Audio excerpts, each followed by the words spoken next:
Olá pessoal, eu sou o Pastor Alan. Esse é mais um vídeo da série A Bíblia Explicada. Hoje nós vamos estudar o Salmo 5. Se você perdeu qualquer vídeo, você pode acompanhar aqui na playlist, que estão todos postados ali à disposição.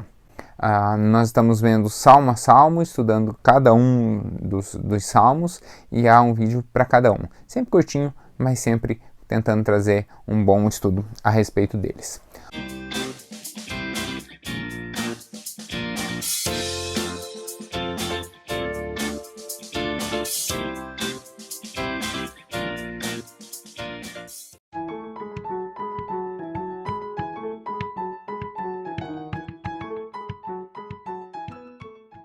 O Salmo 5 é mais um salmo davídico, é um salmo que a gente sabe que hora que ele foi escrito, não sabe a hora cronologicamente exatamente, mas a gente sabe que foi um salmo escrito pela manhã.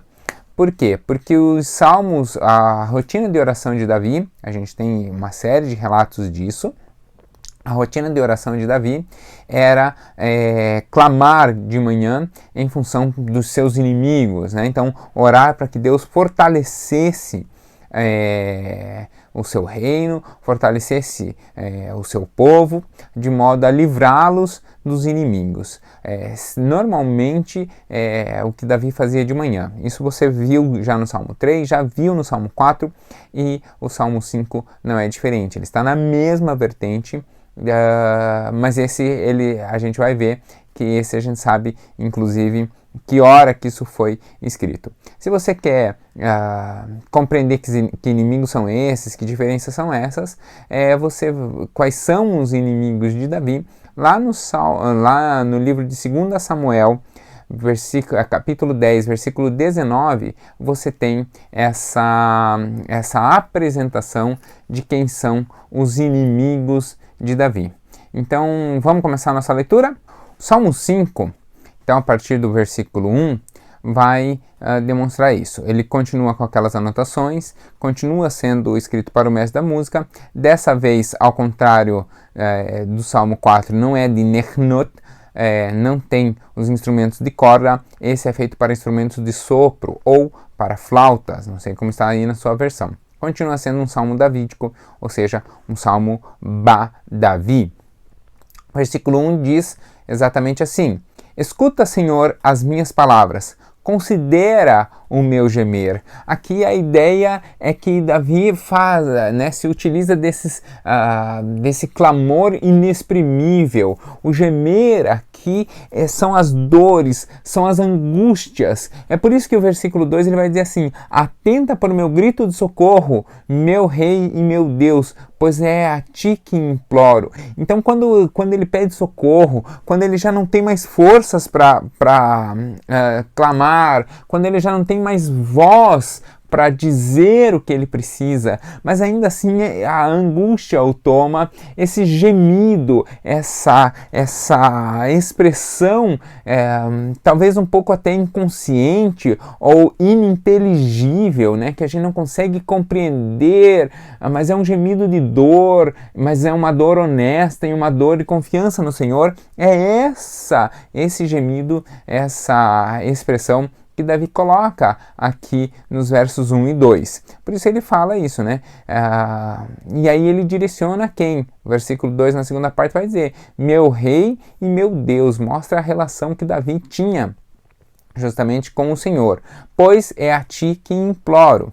E aí vem o horário. De manhã, ouves, Senhor, o meu clamor. De manhã te apresento a minha oração e aguardo com esperança.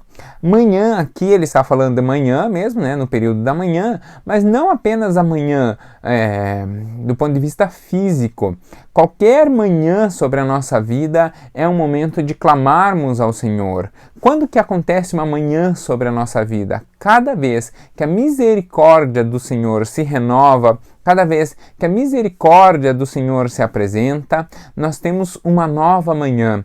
É por isso, justamente, que há o versículo, né, de que a cada manhã as misericórdias se renovam. Ou seja, a cada vitória, a cada vez que a angústia de Davi se desfaz, é uma nova manhã, é uma nova oportunidade de começar a caminhada, ou de recomeçar a caminhada. E cada vez que Davi vai recomeçar a caminhada, ele sempre coloca como prioridade caminhar nos caminhos do Senhor. Versículo 4.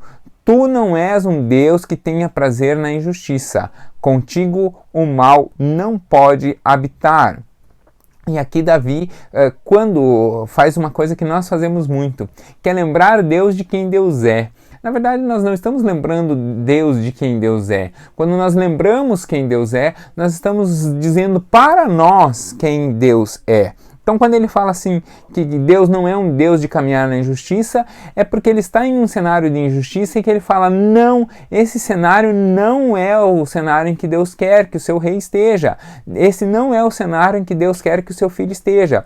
Por isso, é sinal de que aqui, por onde eu estou passando, não é o ponto ideal onde Deus me quer. Por isso eu quero me transportar para a presença do Senhor, eu quero estar plenamente na presença do Senhor.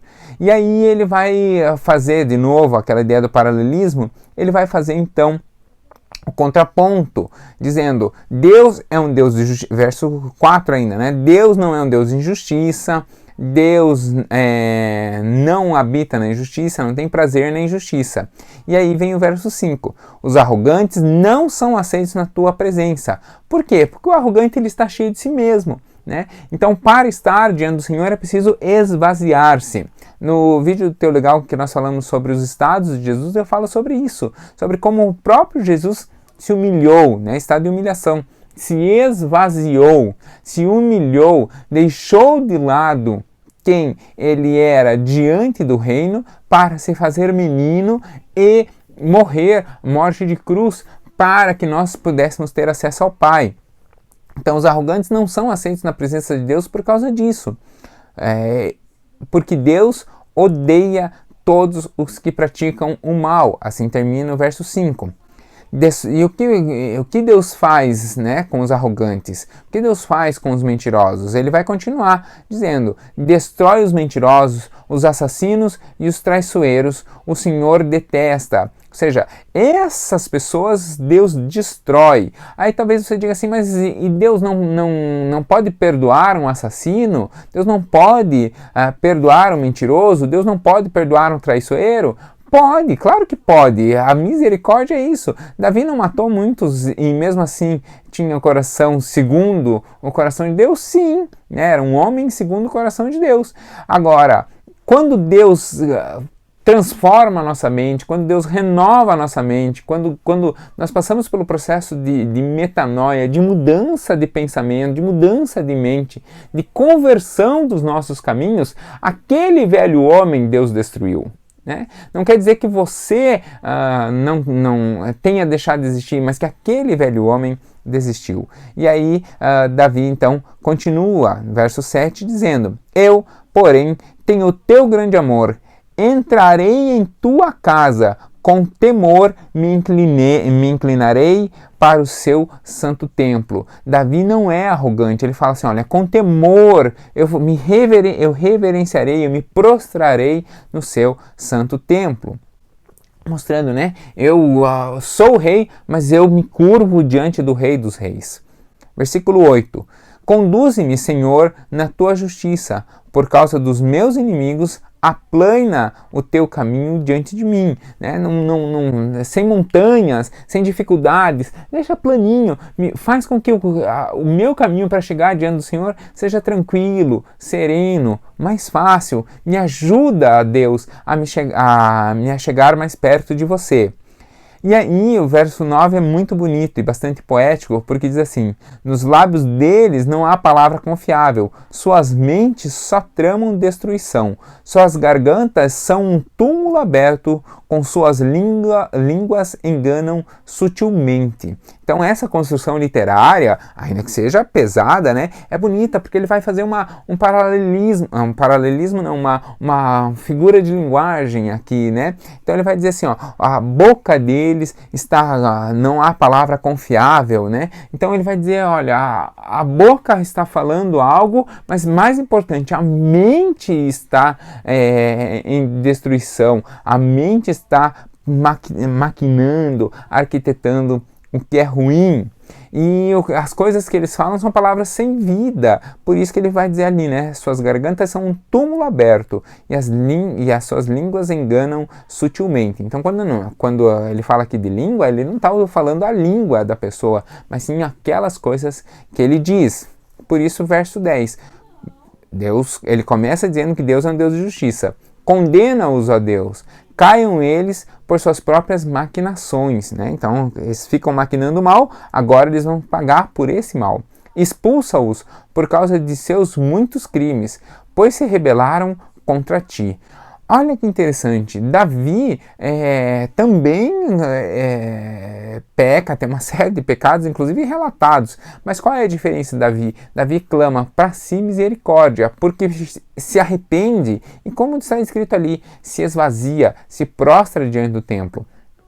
Já esses não, eles são arrogantes, por isso o Senhor os destruirá. Alegrem-se, porém, todos os que se refugiam em ti. Cantem sempre de alegria, estende sobre eles a tua proteção. Em ti exultem os que amam o teu nome.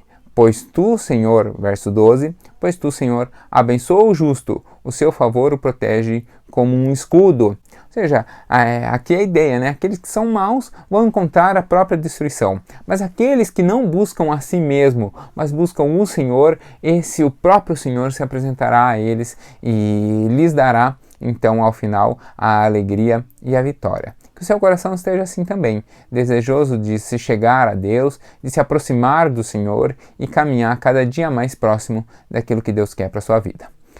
Assim nós encerramos o estudo do Salmo 5 e eu conto com você no próximo estudo. Deus abençoe. Tchau, tchau.